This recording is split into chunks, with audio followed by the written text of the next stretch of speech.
সিম আলু বেগুন দিয়ে করেছি। আর চচ্চড়িটা যত শুকনো করবে তত খেতে ভালো লাগে।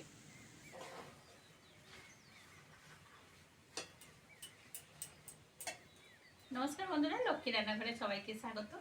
আজকে তোমাদের আমি একটা বাঙালি রেসিপি করে দেখাবো।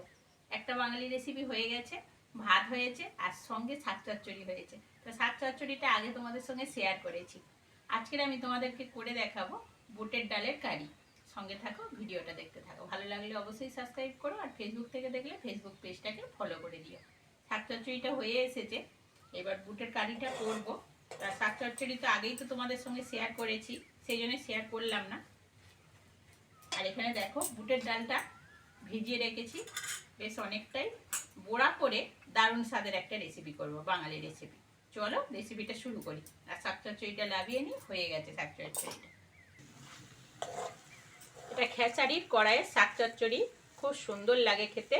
সিম আলু বেগুন দিয়ে করেছি। আর চচ্চড়িটা যত শুকনো করবে তত খেতে ভালো লাগে। ডালটা বেটে নিয়েছি, বড়ার জন্য রেডি করে নাও। প্রথমে দিয়ে দেবো লবণ,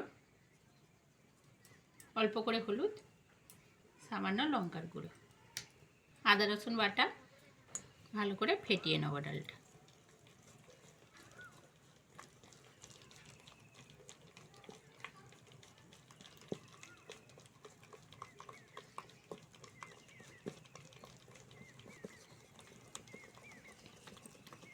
বড়া ভাজার জন্য কড়ার মধ্যে তেল দিয়ে দেবো, আর ছোট ছোট করে বড়া ভেজে নেব।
ডালের বড়াগুলো ভাজা হয়ে গেছে, তুলে নেবো কড়া থেকে।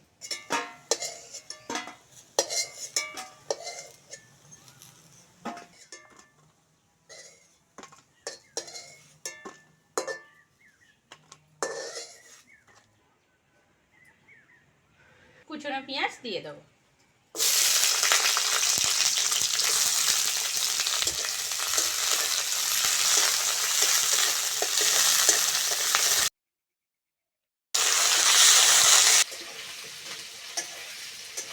আলুটা দিয়ে ভালো করে ভেজে নিয়েছি, এবার আদা রসুন বাটাটা দিয়ে দেবো।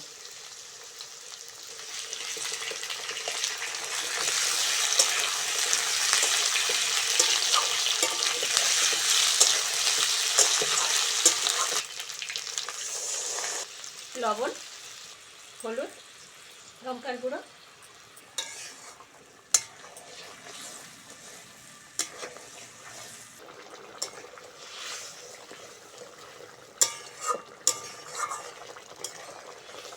মশলাটা খুব সুন্দর করে কষে নিয়েছি, মশলা থেকে তেল ছেড়ে দিয়েছি। এইবার অল্প করে জল দিয়ে দেবো।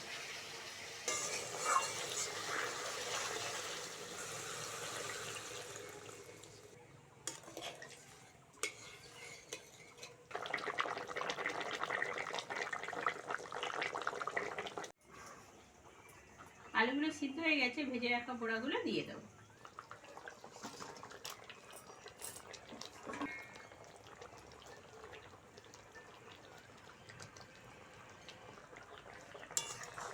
রেসিপিটা হয়ে গেছে, গরম মশলা দিয়ে নামিয়ে নেব।